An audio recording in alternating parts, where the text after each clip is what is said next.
നമ്മുടെ ജീവിതം എന്ന് പറയുന്ന ഒരു കാത്തിരിപ്പാ. അത് എത്ര നാൾ കാത്തിരുന്നു എന്നുള്ളത് പ്രശ്നമല്ല, നിങ്ങൾ ഇരിക്കുന്നത് ആർക്ക് വേണ്ടിയാണെന്നുള്ളതാ. നമ്മൾ സുവിശേഷത്തിൽ ഒരു കാര്യം കേൾക്കുന്നുണ്ട്.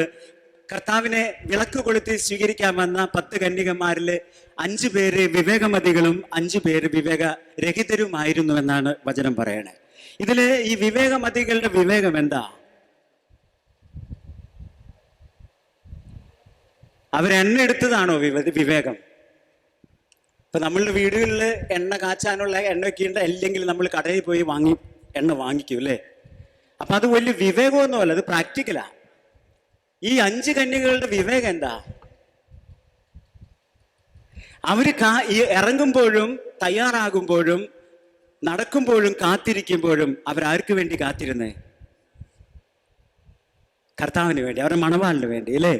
അപ്പൊ കാത്തിരിക്കുന്നത് ആർക്ക് വേണ്ടിയാണോ അതാണ് അവര് വിവേകമതികളാക്കുന്നത്. അപ്പൊ നിങ്ങളിവിടെ മണിക്കൂറുകളോളം കാത്തിരുന്നു. ഞാനിവിടെ ഇറങ്ങി വഴിക്കാണ് അവിടെ ഒരു ബാനർ കണ്ടത്. 12:30 തുടങ്ങിയതാണ് ഇവിടെ പരിപാടി. 12:30 ഇവിടെ തുടങ്ങണമെങ്കിൽ നിങ്ങൾ എത്ര സമയം മുമ്പ് വീടുകളിൽ നിന്ന് പുറപ്പെടണം?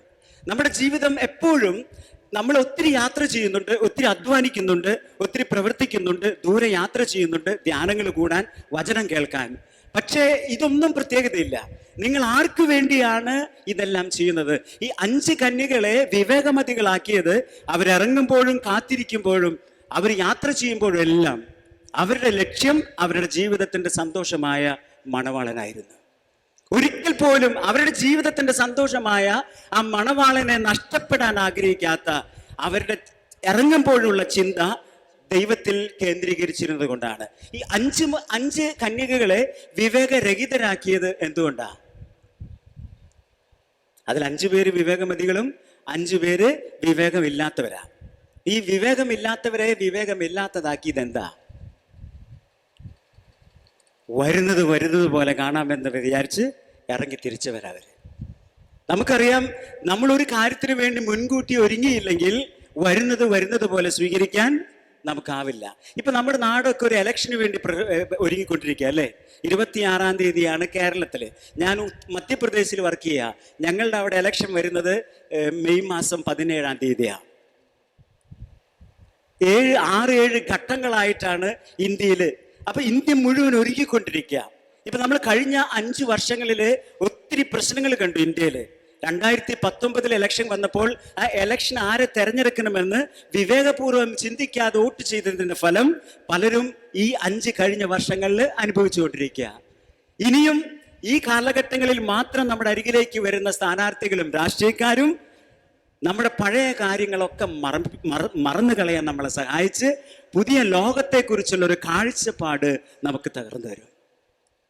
2000 വർഷങ്ങൾക്ക് മുമ്പ് ഈ ലോക ജീവിതങ്ങളെല്ലാം വേദനാജനകവും ദുഃഖവും ആകുലതകളും അസ്വസ്ഥതകളും ഉത്കണ്ഠകളും നിറഞ്ഞതാണെങ്കിലും വരാനിരിക്കുന്ന ഒരു ലോകത്തെക്കുറിച്ചുള്ള ഒരു കാഴ്ചപ്പാട് നമുക്ക് തന്ന് ഈ ലോകത്തിന്റെ വേദനകളെല്ലാം തരണം ചെയ്യേണ്ടത് എങ്ങനെയെന്ന് നമ്മൾ പഠിപ്പിച്ച ഒരു കർത്താവിന്റെ കുരിശുമരണത്തെയും ഉത്ഥാനത്തെയും ഓർത്തുകൊണ്ട് നമ്മൾ 2 ആഴ്ച മാത്രമേ പിന്നിട്ടിട്ടുള്ളൂ. പക്ഷേ 2000 വർഷങ്ങൾക്ക് ശേഷവും നമ്മളെ മറക്കാതെ നമ്മുടെ കൂടെ ജീവിക്കുന്ന ഒരു ദൈവത്തിന്റെ ഓർമ്മകളാണ് കഴിഞ്ഞ ഈസ്റ്ററിലും ദുഃഖവെള്ളിയും വലിയ ആഴ്ചകളിലൂടെയൊക്കെ നമ്മൾ കടന്നുപോയപ്പോ. എൻ്റെ പ്രിയപ്പെട്ടവരെ, ഇത് ദുഃഖവെള്ളിയാഴ്ച മാത്രം, വലിയ ആഴ്ചകളിൽ മാത്രം ഉത്തിതനായ കർത്താവിനെ ഈസ്റ്ററിന്റെ ദിവസം മാത്രം ഓർക്കേണ്ട ഒരു വ്യക്തിത്വമല്ല. അനുദിനം നമ്മോടൊപ്പം ജീവിക്കുന്ന നമ്മുടെ ദൈവമായ, നമ്മുടെ കർത്താവായ, നമ്മുടെ ഗുരുവായ, നമ്മുടെ നാഥനായ, നമ്മുടെ ക്രിസ്തുവിൻ്റെ കൂടെ ജീവിക്കേണ്ടത് എങ്ങനെയാണെന്ന് കർത്താവ് ഓരോ ദിവസവും നമ്മളെ പഠിപ്പിക്കണേ. ഇന്നത്തെ സുവിശേഷം, നിങ്ങളൊക്കെ രാവിലെ പള്ളിയിൽ പോയവരല്ലേ? ഇന്നത്തെ സുവിശേഷ വായനയിൽ എന്ത് സുവിശേഷം നമുക്ക് വായിച്ചത്? യോഹന്നാന്റെ സുവിശേഷമാണ്. എത്രാമത്തെ അധ്യായമാണ്? 20-ാം അധ്യായമാണ്. 19 മുതലുള്ള തിരുവചനമാണ്. ഞാൻ നിങ്ങൾക്ക് വേണ്ടി ഒന്നും കൂടി വായിച്ച് കേൾപ്പിക്കാം. ഇവിടെ 21-ാം അധ്യായം 15 മുതൽ 19 വരെ. എന്താണ് ഇന്നത്തെ വായന എന്ന് നിങ്ങൾക്കറിയോ? പത്രോസിനെ പരീക്ഷിക്കുന്ന നമ്മുടെ കർത്താവ്. നമുക്കറിയോ നിങ്ങളുടെ കർത്താവിന്റെ പ്രത്യേകത അറിയോ നിങ്ങൾക്ക്? നിങ്ങൾ വിചാരിക്കുന്ന പോലെ ഒരു വ്യക്തിത്വം അല്ല നമ്മുടെ കർത്താവ്. അല്ലെങ്കിൽ കർത്താവ് വിചാരിക്കുന്നത് പോലെ നിങ്ങൾ വിചാരിക്കുന്നില്ല, അതാ കുഴപ്പം. നമ്മുടെ കർത്താവിന്റെ പ്രത്യേകത എന്താ? അവൻ പരീക്ഷിക്കുന്ന ദൈവ, എപ്പോഴും പരീക്ഷിച്ചുകൊണ്ടിരിക്കും. ഈ പരീക്ഷണം എന്ന് പറഞ്ഞാൽ ഇപ്പൊ നമുക്കറിയാം, 3 വർഷം കർത്താവ് പത്രോസിന്റെ കൂടെ ജീവിച്ച് ഈ ലോകം വിട്ട് പോകുന്ന സമയമാ. 40 ദിവസം ഈശോ ഉത്തിതനായതിനു ശേഷം സ്ലീഹന്മാരുടെ കൂടെ ജീവിച്ചു. എന്നിട്ട് ഈ പത്രോസാണ് ഒരു 2 ആഴ്ചയ്ക്ക് മുമ്പ് കർത്താവിനെ തള്ളി പറഞ്ഞ കർത്താവ്, അല്ലെ പത്രോസാ. ഈ പത്രോസിനെ കർത്താവ് അരികിൽ വിളിച്ചിട്ട് പറഞ്ഞു, നീ ലജ്ജിതനാണ്, ദുഃഖിതനാണ് എന്ന് എനിക്കറിയാം. പക്ഷെ ഞാൻ നിന്നോടൊരു കാര്യം ചോദിക്കട്ടെ, അത് നമുക്ക് വായിച്ചു കേൾക്കാം. അവരുടെ പ്രാതൽ കഴിഞ്ഞപ്പോൾ യേശു ശിമിയോൻ പത്രോസിനോട് ചോദിച്ചു, യോഹന്നാന്റെ പുത്രനായ ശിമിയോനെ, നീ ഇവരെക്കാൾ അധികമായി എന്നെ സ്നേഹിക്കുന്നുവോ? അതായത് നമ്മുടെ മാർപ്പാപ്പ, ആദ്യത്തെ മാർപ്പാപ്പയായ പത്രോസിനെ ആ സ്ഥാനത്ത് കർത്താവ് അവരോധിക്കുന്നതിന് മുമ്പ്, നമ്മൾ ഈ പരീക്ഷയ്ക്കൊക്കെ പോകുമ്പോൾ വൈവ പരീക്ഷ എന്ന് പറഞ്ഞ സാധനം കേട്ടിട്ടുണ്ടോ നിങ്ങൾ? ഈ വൈവ പരീക്ഷ എന്ന് പറഞ്ഞാൽ എന്താ? ചോദ്യപരീക്ഷ എന്ന് പറഞ്ഞാൽ ചോദ്യം ചോദിക്കും, നമ്മൾ വാക്കൊണ്ട് ഉത്തരം കൊടുക്കണം. അപ്പൊ കർത്താവ് പത്രോസിന്റെ അടുത്തിരുന്ന് ഒരു കസാരയുടെ അപ്പുറത്ത്, ഒരു മേശയുടെ അപ്പുറവും ഇപ്പുറം കസാര ഇട്ട് ഇരുന്നിട്ടാണ് കർത്താവ് പത്രോസിനോട് ചോദിക്കുന്നത്, യോഹന്നാന്റെ പുത്രനായ ശിമയോനെ, നീ ഇവരെക്കാൾ അധികമായി എന്നെ സ്നേഹിക്കുന്നു. ഒരു പ്രതികാരമില്ല. 2 ആഴ്ച മുമ്പ് എന്നെ തള്ളി പറഞ്ഞവനാണെന്നില്ല, ഒന്നുമില്ല, ഒരു ചിന്ത പോലും ഇല്ലാതെ പത്രോസിനെ അരികെ വിളിച്ച് കർത്താവ് ചോദിക്കുക, ഇവരെക്കാൾ ഉപരിയായി നീ എന്നെ സ്നേഹിക്കുന്നുണ്ടോ എന്ന്. ഇന്ന് ഈ ദിവസം, ഈ ഞായറാഴ്ച 14-ാം തീയതി ഈ ആലയത്തിൽ ഒരുമിച്ച് കൂട്ടിയിരിക്കുന്ന ഇവിടെ ഓരോരുത്തരോടും കർത്താവ് ചോദിക്കുന്നത്, ഇവിടെ ഇരിക്കുന്ന എല്ലാവരെക്കാൾ ഉപരിയായി, നിന്റെ അപ്പനേക്കാളും നിന്റെ അമ്മയെക്കാളും നിന്റെ സഹോദരങ്ങളെക്കാളും ഭർത്താവിനേക്കാളും ഭാര്യയെക്കാളും ബന്ധുമിത്രങ്ങളെക്കാളും സുഹൃത്തുക്കളെക്കാളും ഉപരിയായി നീ എന്നെ സ്നേഹിക്കുന്നുണ്ടോ? അപ്പൊ പത്രോസ് പറയാ, ഉവ്വ കർത്താവേ, ഞാൻ നിന്നെ സ്നേഹിക്കുന്നുവെന്ന് നീ അറിയുന്നുവല്ലോ. പക്ഷെ ഒറ്റ വാക്കുകൊണ്ട് കർത്താവ് തൃപ്തനാകുന്നില്ല എന്ന് കർത്താവിന്റെ 2ാമത്തെ ചോദ്യം കേട്ടാൽ നമുക്ക് മനസ്സിലാവും. പത്രോസ് മറുപടി കൊടുക്കുക, ഉവ്വ കർത്താവേ, ഞാൻ നിന്നെ സ്നേഹിക്കുന്നുണ്ടെന്ന് നിനക്കറിയാം. പക്ഷെ കർത്താവ് വീണ്ടും ചോദിക്കുന്നു, യോനായുടെ പുത്രനായ ശിമയോനെ, ഇവരെക്കാൾ ഉപരിയായി നീ എന്നെ സ്നേഹിക്കുന്നുണ്ടോ? കർത്താവ് കുറച്ച് നാളുകൾക്ക് മുമ്പ് എന്നോട് ചോദിച്ചു. ഞാൻ ഒത്തിരി പരാതി പറയുന്ന ഒരു വ്യക്തിയായിരുന്നു കർത്താവിനോട്. എപ്പോഴും പരാജയങ്ങളാണ്. എപ്പോഴും എൻ്റെ സമൂഹത്തിൽ, ഞാനൊരു സന്യാസ വൈദികനാണ്, ഒരു CMI വൈദികനാണ്. സമൂഹത്തിൽ എപ്പോഴും പ്രശ്നങ്ങൾ ഉണ്ടാകുമ്പോൾ മറ്റുള്ളവരെ കുറ്റപ്പെടുത്തി സംസാരിക്കുന്ന ഒരു വ്യക്തിയാണ് ഞാൻ. 1991 അച്ഛനാവാൻ വേണ്ടി ഉത്തരേന്ത്യയിലെ സെമിനാരിലേക്ക് ചേരാൻ പോകുമ്പോൾ ഞാൻ തൃശ്ശൂർ അതിരൂപതക്കാരനായിരുന്നു. അന്ന് തൃശ്ശൂർ രൂപതയുടെ അതിരൂപതയുടെ മെത്രാപ്പോലിത്ത ആയിരുന്നത് മാർ ജോസഫ് കുണ്ടുകുളം പിതാവാണ്. അദ്ദേഹം മരിച്ചു. അപ്പം അദ്ദേഹത്തിൻ്റെ അടുത്ത് ഒരു ആശീർവാദം സ്വീകരിക്കാൻ വേണ്ടി ഞാൻ അദ്ദേഹത്തിൻ്റെ അരമനയിലേക്ക് പോയി. ഞാൻ ഒരു 2-2:30 സമയത്താണ് പോയത്. ഞാൻ അരമനയിൽ പ്രവേശിച്ചപ്പോൾ റിസപ്ഷൻ്റെ അവിടെ ഒരു സിസ്റ്ററെ കണ്ടു. സിസ്റ്റർ എന്നോട് ചോദിച്ചു, എന്താ വന്നേന്ന് ചോദിച്ചു. ഞാൻ പറഞ്ഞു, എനിക്ക് പിതാവിനൊന്ന് കാണണം, പിതാവിൻ്റെ ഒരു ആശീർവാദത്തിന് വേണ്ടിയിട്ടാണ്. അപ്പം സിസ്റ്റർ എന്നോട് ചോദിച്ചു, അച്ഛൻ ഈ അപ്പോയിൻമെൻ്റ് എടുത്തിട്ടുണ്ടോ എന്ന് ചോദിച്ചു. ഞാൻ പറഞ്ഞു, അപ്പോയിൻമെൻ്റ് എടുക്കേണ്ടതൊന്നും എനിക്ക് അറിയില്ല, എനിക്കൊരു ആശീർവാദം മാത്രം മതി, പിതാവ് അവിടെ ഉണ്ടോ എന്ന് ചോദിച്ചു. അപ്പം സിസ്റ്റർ പറഞ്ഞു, പിതാവ് അദ്ദേഹത്തിൻ്റെ മുറിയുടെ മുമ്പിൽ ഒരു കസാരയിലിരുന്ന് വായിക്കുന്നുണ്ട് എന്തോ പുസ്തകം, നീ പോയിക്കോ, പിതാവിനോട് ചോദിച്ചോ, പിതാവ് തരുവാണെങ്കിൽ മേടിച്ചോ. അങ്ങനെ ഞാൻ പിതാവ് താമസിക്കുന്ന മുറിയുടെ മുമ്പിലേക്ക് ചെന്നപ്പോൾ പിതാവ് ഒരു ഈസി ചെയറിൽ ഇങ്ങനെ ഇരുന്ന് വായിച്ചുകൊണ്ടിരിക്കുക. പിതാവിൻ്റെ കാൽപ്പെരുമാറ്റം കേട്ടപ്പോൾ പിതാവ് എണീറ്റു. എനിക്ക് സ്തുതി ചൊല്ലി, ഞാൻ തിരിച്ചും പിതാവിന് സ്തുതി ചൊല്ലി. പിതാവ് ചോദിച്ചു, എന്താ മോനെ വന്നേ എന്ന് ചോദിച്ചു. ഞാൻ പറഞ്ഞു, പിതാവേ, ഞാൻ പിതാവിൻ്റെ രൂപതയിൽപ്പെട്ട ഒരു ചെറുപ്പക്കാരനാണ്. അന്ന് എനിക്ക് 21 വയസ്സ് പ്രായമുണ്ട്. ഞാൻ ഒരു 5-6 വർഷം കഴിഞ്ഞിട്ടാണ് സെമിനാരിൽ ചേർന്നത്. 21 വയസ്സ് ഉള്ള ഞാൻ പിതാവിൻ്റെ മുമ്പിൽ മുട്ടുകുത്തിയിട്ട് പറഞ്ഞു, പിതാവേ, ഞാൻ അങ്ങയുടെ രൂപതയിൽപ്പെട്ട ഒരു ചെറുപ്പക്കാരനാണ്. ഞാൻ സെമിനാരിൽ ചേരാൻ പോവുകയാണ്, CMI സഭയിലെ അംഗമായി ഉത്തരേന്ത്യയിലേക്ക് പോകുക. പിതാവ് എനിക്കൊരു ആശീർവാദം തരണം. പിതാവ് കുനിഞ്ഞ് എൻ്റെ തോളിൽ പിടിച്ച് എന്നെ ഉയർത്തി. നമ്മുടെ ധൂർത്തപുത്രൻ്റെ പിതാവ് ഉയർത്തുന്നത് പോലെ എന്നെ പിതാവ് ഈ തോളിൽ പിടിച്ച് ഉയർത്തിയിട്ട് ചോദിച്ചു, എൻ്റെ മുമ്പിൽ നിൽക്കുന്ന പിതാവ് എൻ്റെ മുഖത്തേക്ക്, കണ്ണുകളിലേക്ക് നോക്കി ചോദിച്ചു, മോനെ, നീ നല്ലവണ്ണം ചിന്തിച്ചിട്ടാണോ പോണേ എന്ന്. എന്നെ കണ്ടപ്പോൾ അങ്ങനെ ചോദിക്കാൻ തോന്നിയതാണെന്ന് എനിക്കറിയില്ല. പിതാവ് എന്നോട് ചോദിച്ചാ, നീ നല്ലവണ്ണം ചിന്തിച്ചിട്ടാണ് പോണേന്ന്. ഞാൻ എന്ത് ചിന്തിക്കാനാ? ഈ ചിന്ത തന്നെ, ഉള്ള ചിന്ത തന്നെ എന്ത് ചെയ്യേണ്ടതെന്ന് എനിക്കറിയില്ല. പിന്നെ ഇതിൽ കൂടുതൽ ചെയ്യുന്ന എന്ത് ചെയ്യാനാ? ഞാൻ പിതാവ് പറഞ്ഞു, കൂടുതലൊന്നും എനിക്കറിയില്ല പിതാവേ, പിതാവ് ഒന്ന് എന്നെ അനുഗ്രഹിച്ചാൽ മതി എന്ന് പറഞ്ഞു. പിതാവ് പറഞ്ഞു, മോനെ, നീ നല്ലവണ്ണം ചിന്തിച്ചിട്ടാണ് ഈ ജീവിതത്തിലേക്ക് പോണെങ്കിൽ നീ പോകുന്നത് സ്വർഗത്തിലേക്കാണ്. നീ നല്ലവണ്ണം ചിന്തിച്ചിട്ടല്ല പോകുന്നതെങ്കിൽ നീ പോകുന്നത് നരകത്തിലേക്കാണ്. എനിക്കൊന്നും മനസ്സിലായില്ല അദ്ദേഹം പറഞ്ഞ സ്വർഗവും നരകം എന്താണെന്ന്. ഞാൻ പറഞ്ഞു, പിതാവേ, പിതാവ് ഒന്ന് എന്നെ അനുഗ്രഹിച്ചാൽ മതി, ബാക്കിയൊക്കെ ശരിയാവും. ഞാൻ പിതാവിൻ്റെ മുമ്പിൽ മുട്ടുകുത്തി, പിതാവ് എന്നെ അനുഗ്രഹിച്ചു, ഞാൻ പോയി. എൻ്റെ പ്രിയപ്പെട്ടവരെ, 15 വർഷത്തിന് ശേഷമാണ് ഞാൻ അച്ഛനായത്. എൻ്റെ രൂപീകരണത്തിന്റെ കാലഘട്ടങ്ങളിലൊക്കെ ഈ ചിന്ത എൻ്റെ ഉള്ളിലുണ്ടായിരുന്നു. എപ്പോഴെല്ലാം ഞാൻ മറ്റുള്ളവരെ കുറ്റപ്പെടുത്തി സംസാരിച്ചിട്ടുണ്ടോ, ദൈവസ്നേഹമില്ലാതെ എൻ്റെ ജീവിതത്തിൽ ഞാൻ പ്രവർത്തിച്ചിട്ടുണ്ടോ, അന്നൊക്കെ എനിക്ക് വേണ്ടി ഒരു നരകം ഞാൻ സൃഷ്ടിക്കാന്ന്. നമ്മൾ ഭർത്താവിനെ എല്ലാ കാര്യത്തിനും കുറ്റപ്പെടുത്തുന്നവരുണ്ട്, ഭാര്യയെ എല്ലാ കാര്യങ്ങൾക്കും കുറ്റപ്പെടുത്തുന്നവരുണ്ട്, നമ്മുടെ കുടുംബാംഗങ്ങളെ കുറ്റപ്പെടുത്തുന്നവരുണ്ട്, മക്കളെ കുറ്റപ്പെടുത്തുന്ന മാതാപിതാക്കളുണ്ട്, മാതാപിതാക്കളെ കുറ്റപ്പെടുത്തുന്ന മക്കളുണ്ട്, അയൽപ്പക്കക്കാരെ കുറ്റപ്പെടുത്തുന്ന മറ്റുള്ളവരുണ്ട്, ജോലി സ്ഥലത്തുള്ള അധികാരികളെ കുറ്റപ്പെടുത്തുന്നവരുണ്ട്. എപ്പോഴും മറ്റുള്ളവരെ കുറ്റപ്പെടുത്തുക എന്നുള്ള ഒരു പ്രവണത നമ്മളിൽ പ്രകടമാകുന്നത് നമുക്ക് കാണാം. ഇത് ഇന്നലെ തുടങ്ങിയൊന്നുമല്ല. ഇത് ഏദൻ തോട്ടത്തില് ആദത്തിന്റെയും ഹവ്വായുടെയും ഇടയിലേക്ക് പാപം വന്ന് പിറന്ന നാൾ മുതൽ സംഭവിച്ചതാ.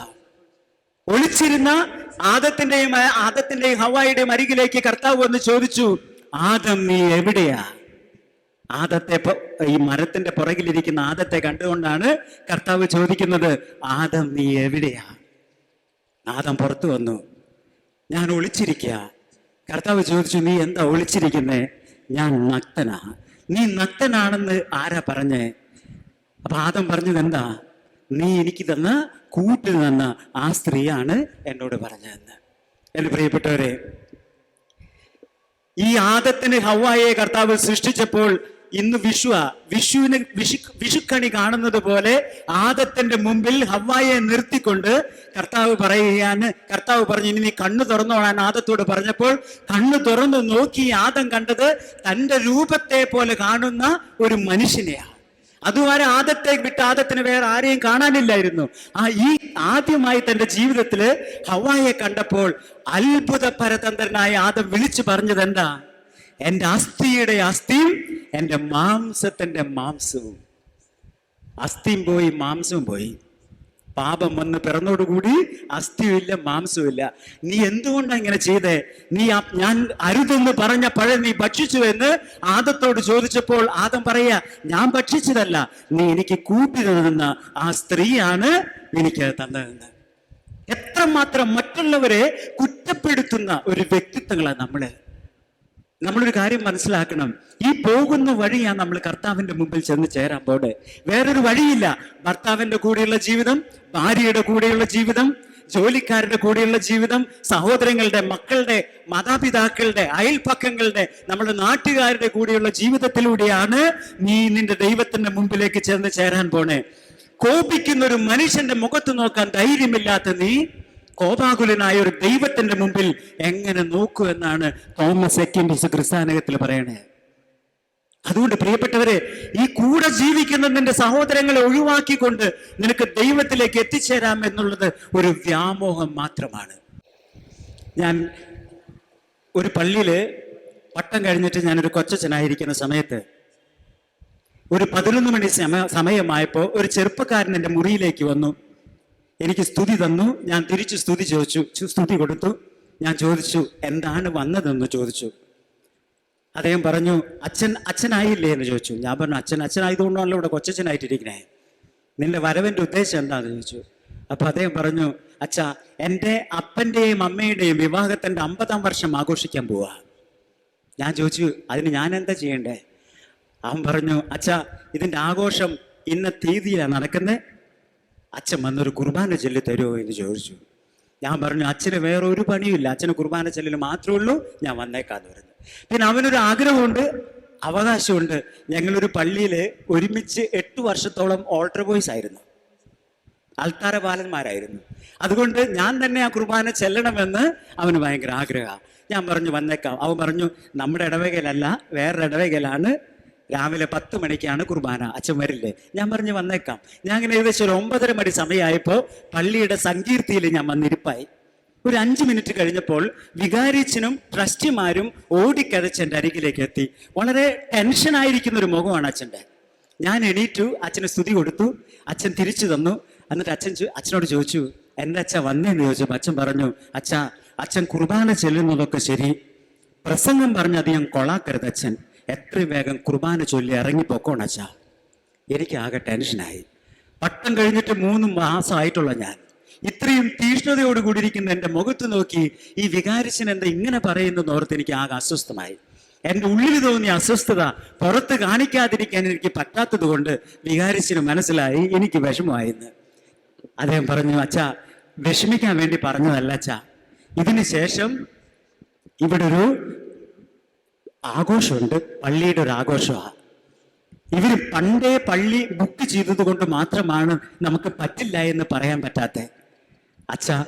അച്ഛൻ സഹകരിച്ചു കഴിഞ്ഞാൽ ഈ കുർബാന വേഗം തീർത്താൽ പള്ളിയുടെ പൊതുപരിപാടി ഇവിടെ നടത്താം.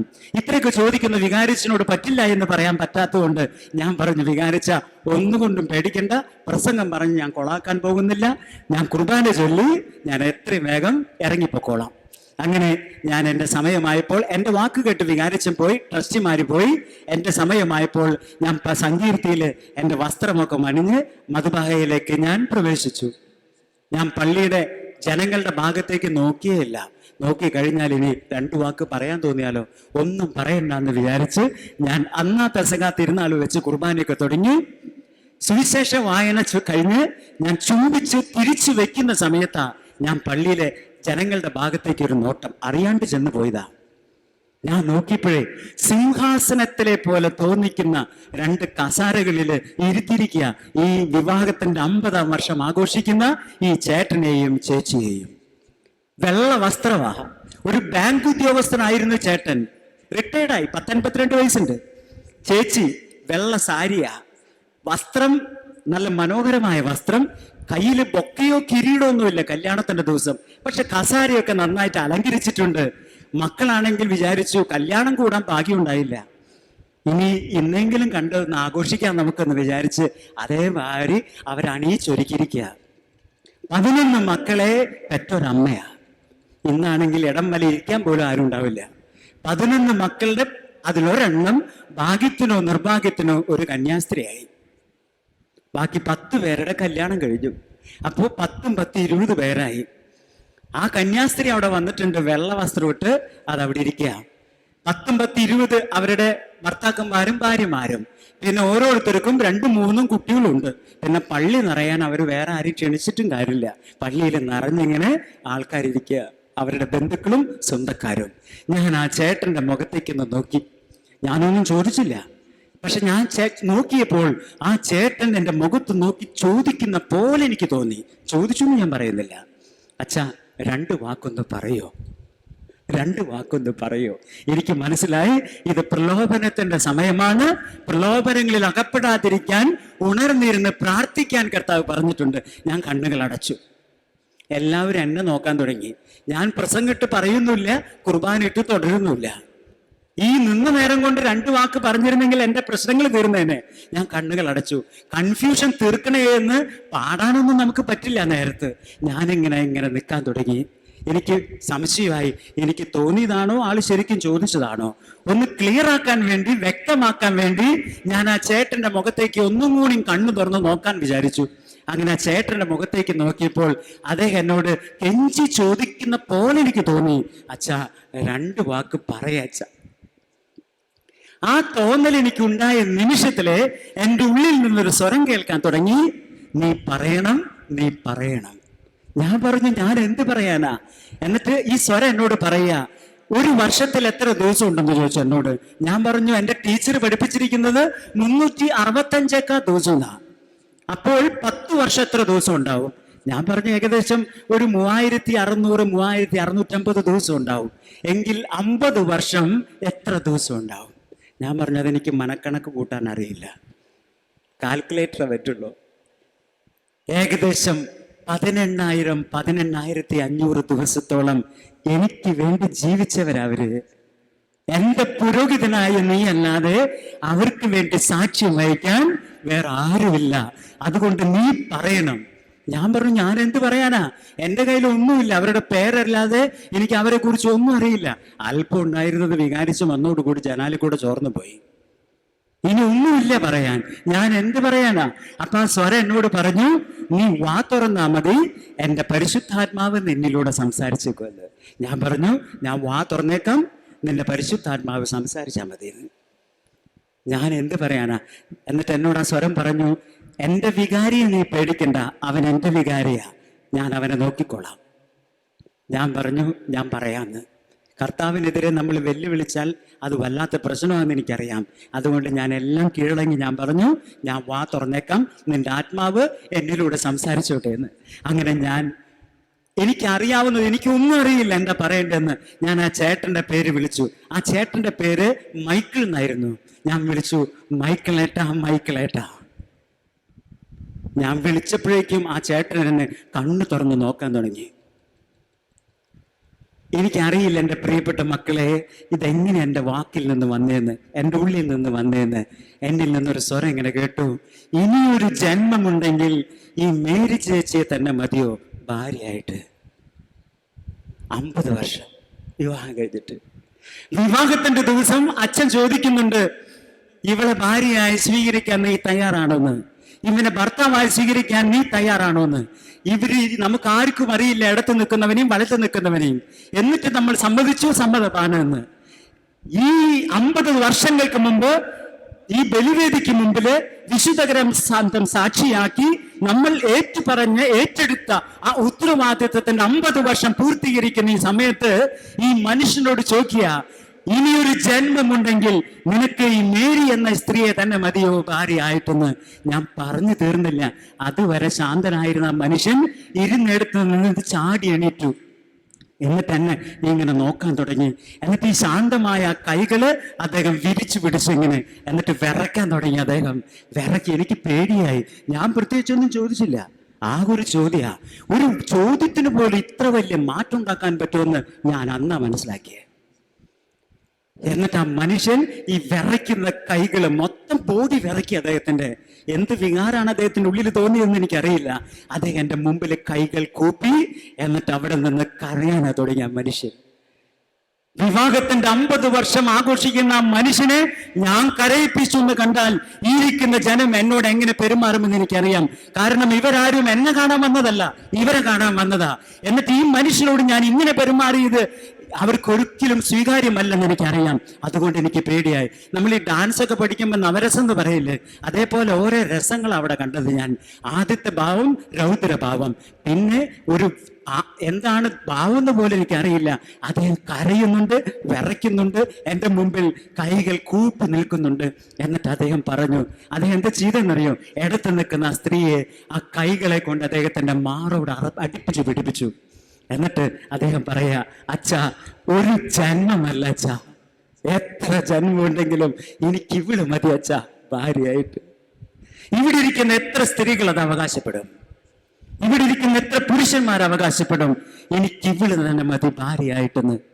ഈ പുരുഷൻ പറയാ, 50 വർഷം മുമ്പ് വിവാഹം കഴിച്ച അതേ രാത്രിയില്, ആദ്യ രാത്രിയിൽ എത്രമാത്രം സ്നേഹത്തോടെ ആ സ്ത്രീയെ ആശ്ലേഷിച്ചോ, അതിനേക്കാളും ഊഷ്മളതയോടെ, സ്നേഹത്തിന്റെ ഊഷ്മളതയോടെ സ്വന്തം ഭാര്യയെ ആലിംഗനം ചെയ്തുകൊണ്ട്, അത് പള്ളിയാണെന്നും മക്കളുടെ മുമ്പിലാണെന്നും പേരക്കുട്ടികളുടെ മുമ്പിലാണെന്നും ഇരിക്കുന്ന ബന്ധുമിത്രാദികളുടെയും സുഹൃത്തുക്കളുടെയും മുമ്പിലാണെന്നും ചിന്തിക്കാതെ ആ സ്ത്രീയെ ആശ്ലേഷണം ചെയ്തുകൊണ്ട് ആ പുരുഷൻ പറയാ, അച്ഛാ, ഒരു ജന്മമല്ല, എത്ര ജന്മമുണ്ടെങ്കിലും എനിക്ക് ഇവള് മതി അച്ഛാ ഭാര്യയായിട്ടെന്ന്. ഞാൻ നോക്കിയപ്പോഴേ ആ പള്ളിയിലിരുന്ന പലരുടെയും കണ്ണുകളിൽ നിന്ന് കണ്ണീര് വീഴുക. തുവാലെടുത്ത് കണ്ണു തുടയ്ക്കുക. ഞാൻ മക്കളുടെ മുഖത്തേക്ക് നോക്കിയപ്പോൾ മക്കളും ആ തുവാലെടുത്ത് അവരുടെ കണ്ണുകൾ തുടയ്ക്കുക. ഞാൻ ആ ചേട്ടനോട് ഇരുന്നോളാൻ പറഞ്ഞു. ഞാൻ ചേച്ചിയുടെ മുഖത്തേക്ക് നോക്കി.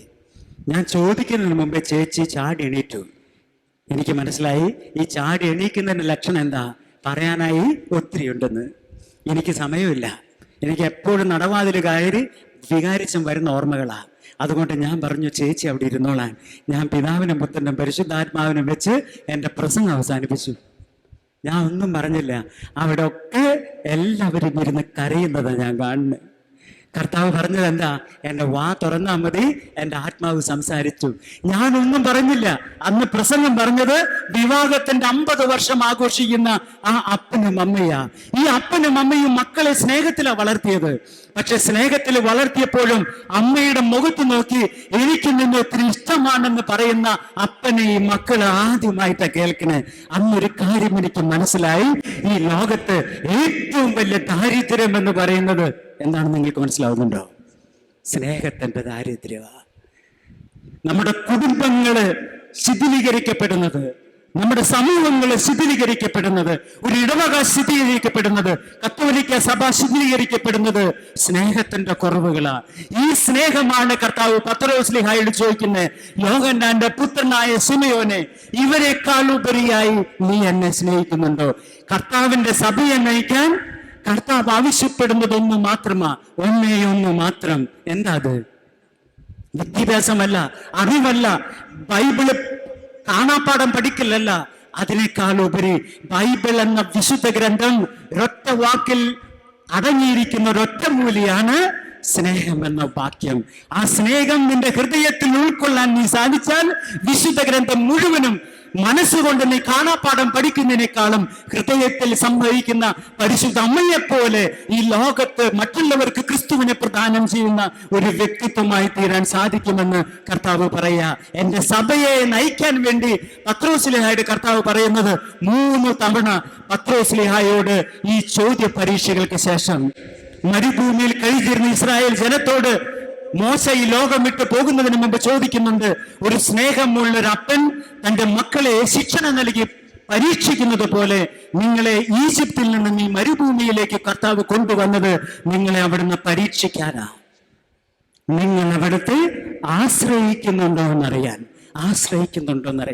എന്റെ പ്രിയപ്പെട്ടവരെ, തിരുനാളിന് ദിവസം ഭണ്ഡാരത്തിന്റെ അരികിൽ നിന്ന് കർത്താവ് അവിടെ കൂടിയിരുന്ന ജനങ്ങളോട് പറഞ്ഞു, നിങ്ങൾക്ക് ആർക്കെങ്കിലും ദാഹിക്കുന്നെങ്കിൽ അവർ എൻ്റെ അരികിൽ വന്ന് പാനം ചെയ്യട്ടെ എന്ന്. എന്താണ് ആ ദാഹം? ഞാൻ 2014 മുതൽ 2021 വരെ ഞാൻ ചാലക്കുടിക്കടുത്ത് അതിരപ്പള്ളി റൂട്ടില് പരിഹാരം എന്നൊരു സ്ഥലത്ത് ഞങ്ങളുടെ സഭയുടെ ഒരു ധ്യാന കേന്ദ്രമുണ്ട്. ഒരു റിന്യൂവൽ സെന്ററാണ്. അച്ഛന്മാരും സിസ്റ്റേഴ്സും ഒത്തിരി വരുന്ന ഒരു സ്ഥലമാണ്. ചാലക്കുടി പുഴയുടെ തീരത്താണ്. 2014 ജൂൺ മാസം 17-ാം തീയതിയാണ് ഉത്തരേന്ത്യയിൽ നിന്ന് ഞാൻ ട്രാൻസ്ഫർ ആയി കേരളത്തിലേക്ക് വന്നത്. 14-ാം തീയതി ഞാൻ കേരളത്തിലുള്ള തൃശ്ശൂരുള്ള ഞങ്ങളുടെ മിഷൻ ഹൗസിൽ വന്നു. അവിടെ നിന്ന് 17-ാം തീയതി അവിടെയുള്ള അച്ഛന്മാരെന്നെ ഒരു വാഹനത്തിൽ എൻ്റെ സാധനങ്ങൾ ലഗേജൊക്കെ ആയി ഈ ഞങ്ങളുടെ പരിയാരത്തുള്ള സാക്ഷാത്കാര CSR എന്ന് പറഞ്ഞ ആ സ്ഥലത്തേക്ക് വന്നു. ജൂൺ മാസം 17-ാം തീയതി എന്നൊക്കെ പറയുമ്പോൾ നമ്മുടെ മഴയൊക്കെ തുടങ്ങി, നല്ല മഴ കിട്ടുന്ന ഒരു സമയമാണ്. ഞങ്ങളുടെ അവിടെ ശുശ്രൂഷ ചെയ്യുന്ന ഒരു സഹോദരനുണ്ട്. 10-25 വർഷമായി ഞങ്ങളെ സഹായിച്ചുകൊണ്ടിരിക്കുന്ന ഒരു സഹോദരൻ എന്നെ കണ്ടപ്പോൾ പറഞ്ഞു, അച്ഛാ, ഈ വർഷം നമുക്ക് നല്ല മഴ കിട്ടിയ കാരണം ചാലക്കുടി പുഴയിലെ വെള്ളം ഇങ്ങനെ നിറഞ്ഞൊഴുകിക്കൊണ്ടിരിക്കുക. എനിക്ക് മഴ, വെള്ളം, നദി എന്നൊക്കെ കേട്ടാൽ ഭയങ്കര ജ്വരമാ, ഭയങ്കര ആവേശമാ. അപ്പൊ ഞങ്ങളുടെ പറമ്പിന്റെ പുറകിലാണ് ചാലക്കുടി പുഴ ഒഴുകുന്നതെന്ന് എനിക്കറിയാം. ഞാൻ എൻ്റെ പെട്ടി പോലും മുറിയിലേക്ക് കൊണ്ടുപോകാതെ അവിടെ വെച്ച് ഞാൻ വേഗം ചാലക്കുടി പുഴയിൽ നിറഞ്ഞൊഴുകുന്ന വെള്ളത്തെ കാണാൻ ഞാൻ ഓടി. അപ്പൊ പോകുന്ന വഴിക്ക് എൻ്റെ സുപ്പീരിയർഷൻ ചോദിച്ചു, അച്ഛാ, മുറിയിൽ ലഗേജ് ഒക്കെ പോയി വെച്ചിട്ട് പോയാ പോരെ? ഞാനിതൊന്നും ശ്രദ്ധിച്ചില്ല. എൻ്റെ ആവേശം കണ്ടപ്പോൾ എന്നോട് പറഞ്ഞ ആ സഹോദരന് ഭയങ്കര ആവേശമായി. എൻ്റെ പിന്നാലെ അദ്ദേഹം ഓടി. അങ്ങനെ ഞങ്ങൾ 2 പേരും കൂടി തീരത്തെത്തിക്കെത്തി. ചാലക്കുടി പുഴ ഇങ്ങനെ നിറഞ്ഞൊഴുക. ഞങ്ങളുടെ പറമ്പിൽ നിന്ന് താഴേക്ക് നോക്കിയാൽ ഏകദേശം 24-25 അടി താഴെയാണ് അതിൻ്റെ സാധാരണയുള്ള വെള്ളത്തിന്റെ ഒഴുക്ക്. ഈ 25 അടി മുകളിലേക്ക് നിരപ്പായി ഇങ്ങനെ ഒഴുകിക്കൊണ്ടിരിക്കുക. കുലം കുത്തി ഒഴുകുന്ന നദിയാ. അദ്ദേഹം പറഞ്ഞു എന്നോട്, അച്ഛാ, ഒരു 3-4 മാസം മുമ്പ് സർക്കാർ ഒരു തടയണ കെട്ടിയിട്ടുണ്ട്, പക്ഷെ നമുക്ക് കാണാൻ പറ്റില്ല, അത് വെള്ളത്തിന്റെ അടിയിലാ. പക്ഷെ അച്ഛനൊരു ചുഴി കാണാൻ അവിടെ. ആ ചുഴിയുടെ താഴെയിലാണ് ഈ തടയണം നിൽക്കുന്ന വെള്ളം ഇറങ്ങുമ്പോൾ നമുക്ക് കാണാം. ഞാൻ നോക്കുമ്പോൾ എനിക്ക് പോലും വട്ടത്താവത്ത വലുപ്പമുള്ള തടിക്കഷ്ണങ്ങള് ഇങ്ങനെ നദിയിൽ കൂടി ഒഴുകിക്കൊണ്ടിരിക്കുക. വലിയ പാറക്കല്ലുകൾ പോലും ഈ നദി ഒഴുകിക്കൊണ്ടുപോവുക. ഉറവിടങ്ങളിൽ നിന്ന് വെള്ളം കിട്ടുന്നത് കൊണ്ട് നദി ഇങ്ങനെ നിറഞ്ഞു കവിഞ്ഞ് ഒഴുകിക്കൊണ്ടിരിക്കുക. ഞാൻ അങ്ങനെ നോക്കിക്കൊണ്ടിരിക്കുമ്പോൾ കർത്താവ് എൻ്റെ മുമ്പിൽ എഴുതി കാണിക്കുന്ന ഒരു തിരുവചന ഭാഗം ഇപ്രകാരമാ. ആ വചനം എന്നോട് പറഞ്ഞു, എന്നിൽ വിശ്വസിക്കുന്നവന്റെ ഹൃദയത്തിൽ നിന്ന് വിശുദ്ധ ലിഖിതം പ്രസ്താവിക്കുന്നത് പോലെ ജീവജലത്തിന്റെ അരുവി ഒഴുകുമെന്ന്. തടസ്സങ്ങളൊന്നും തടസ്സങ്ങളല്ല. എനിക്ക് പോലും വട്ടത്താത്ത വലിപ്പത്തിലുള്ള തടിക്കഷ്ണങ്ങൾ പോലും തള്ളി മാറ്റാൻ ശക്തിയുള്ള വെള്ളം ഈ നദിയിൽ നിറഞ്ഞു നിൽക്കുന്നത് കൊണ്ട് എത്ര തടസ്സങ്ങളെയും തള്ളി മാറ്റുന്ന ശക്തിയാ. എന്നിൽ വിശ്വസിക്കുന്നവന്റെ ഹൃദയത്തിൽ നിന്ന് വിശുദ്ധ ലിഖിതം പ്രസ്താവിക്കുന്നത് പോലെ ജീവജലത്തിന്റെ അരുവി ഇങ്ങനെ ഒഴുകിക്കൊണ്ടിരിക്കുക. ഇന്നത്തെ വർഷം 2015 അധികം മഴയൊന്നുമില്ലായിരുന്നു. താടയണയുടെ മുകളിൽ പോയിട്ട് താഴേക്കോട് പോലും വെള്ളം ഒഴുകാനില്ലായിരുന്നു. ഞാൻ നോക്കിയപ്പോ വെള്ളം താഴേക്കോട് ഒഴുകി ചുള്ളിക്കമ്പിലും ചെറിയ ചെറിയ ചില്ലകളിലും തട്ടി വെള്ളം നിൽക്കുക. അപ്പൊ വീണ്ടും കർത്താവ് ആ വചനം ഓർമ്മിപ്പിച്ചു തന്നു. പാണ്ഡൻ നായരുടെ പല്ലിന് ശൗര്യം പണ്ടേ പോലെ ഫലിക്കുന്നില്ല എന്ന് പോലെ ഈ നദിക്ക് ഒഴുകാൻ പറ്റുന്നില്ല. ചെറിയ ചില്ലകളും കല്ലുകളും തട്ടി ഈ വെള്ളം ഈ നദി ഇങ്ങനെ കെട്ടിക്കിടക്കുന്നതാണ് എനിക്ക് തോന്നുന്നത്. പരിശുദ്ധാത്മാവിന്റെ ഒഴുക്ക് നഷ്ടപ്പെട്ട ഒരു വ്യക്തിയുടെ ഹൃദയത്തിന്റെ അവസ്ഥയാണ് കർത്താവ് എനിക്ക് ചൂണ്ടിക്കാണിക്കുന്നത്. എൻ്റെ പ്രിയപ്പെട്ടവരെ, സ്റ്റൈൽ ലേപനത്തിലൂടെ സ്ഥിരീകരിക്കപ്പെട്ട് മാമോദീസായിലൂടെ വിശുദ്ധീകരിക്കപ്പെട്ട് കുമ്പസാരത്തിലൂടെ കുർബാനയിലൂടെ പടുത്തുയർത്തപ്പെടുന്ന ക്രിസ്ത്യാനികളായ നിങ്ങളെല്ലാം ഓരോരുത്തരോടും കർത്താവ് പറയാ, എത്രമാത്രം ഞാൻ നിങ്ങളെ പടുത്തുയർത്താൻ ആഗ്രഹിക്കുന്നു. ഞാൻ പടുത്തുയർത്തുന്ന ദൈവമാണ്, തകർക്കുന്ന ദൈവമല്ല. നിങ്ങളുടെ ജീവൻ, നിങ്ങൾക്ക് ജീവനുണ്ടാകാൻ, അത് സമൃദ്ധമായി ഉണ്ടാകാൻ ഞാൻ ഈ ഭൂമിയിലേക്ക് വന്നു എന്ന് കർത്താവ് പറയുമ്പോൾ ആ പടുത്തുയർത്തുന്ന ദൈവത്തെ ഓർക്കാൻ കർത്താവ് ആവശ്യപ്പെടുക. ഓരോ ദിവസവും വിശുദ്ധ കുർബാനയിൽ പങ്കെടുക്കുമ്പോൾ, ഓരോ ദിവസവും പാപമോചനം എന്ന കൂദാശ നമ്മൾ സ്വീകരിക്കുമ്പോൾ, ഓരോ ദിവസവും കൂദാശകളിലൂടെ നമ്മൾ കടന്നു പോകുമ്പോൾ നമ്മളെ പടുത്തുയർത്തുന്ന കർത്താവിന്റെ സാന്നിധ്യത്തിലൂടെ നമ്മൾ കടന്നു പോവുക. നമ്മളൊക്കെ ഈ ടൗണിൽ കൂടി കടന്നു പോകുമ്പോൾ പല നിലകളിലുള്ള ഭവനങ്ങൾ പണിയും നമ്മൾ കാണുന്നുണ്ട്. അടിത്തറയ്ക്ക് ശക്തി പകർന്നുകൊണ്ട് ഈ ഭവനങ്ങൾ 3, 4, 5, 6 നില കെട്ടിടങ്ങൾ കെട്ടിപ്പൊടുക്കുക. കർത്താവ് തന്നെ വചനത്തിൽ പറയുന്നുണ്ട്, നീ ആദ്യം മനസ്സിലാക്കണം, നീ ഒരു ഭവനം പണിയാൻ തുടങ്ങുന്നതിന് മുമ്പേ അടിത്തറയുടെ ശക്തി നിനക്ക് മനസ്സിലായില്ലെങ്കിൽ പണി തീരാത്ത ഭവനം എന്ന് വിളിച്ച് ഈ ലോകം നിങ്ങളെ കളിയാക്കും. നമ്മുടെ കുടുംബങ്ങളിലേക്ക് നോക്കിക്കഴിഞ്ഞാൽ പലപ്പോഴും ഈ പണി തീരാത്ത ഭവനങ്ങളെ പോലെ തോന്നിക്കുക. 50 വർഷം കഴിഞ്ഞ് വിവാഹത്തിന്റെ ദിവസത്തിലും വിവാഹത്തിന്റെ ആദ്യ ദിവസത്തിന്റെ സ്നേഹത്തിന്റെ ശക്തിയോടെ ആ സ്ത്രീയെ ആശ്ലേഷിച്ച് ചുംബിച്ച് ആ സ്നേഹം പകർന്നു കൊടുക്കാൻ ഒരു പുരുഷനാകുന്നുണ്ടെങ്കിൽ കർത്താവ് പറയുക, അപ്രകാരം ഒരു ദിവസത്തേക്കല്ല നിങ്ങളുടെ വിവാഹത്തിന് എന്ന കൂദാശയിലേക്ക് ഞാൻ നിങ്ങളെ വിളിക്കുന്നത്. ജീവിതത്തിലുടനീളം വിവാഹം എന്നൊരു കൂദാശയുടെ ഒരു ആഘോഷമാക്കി മാറ്റാൻ കർത്താവ് നമ്മളെ വിളിക്കുക.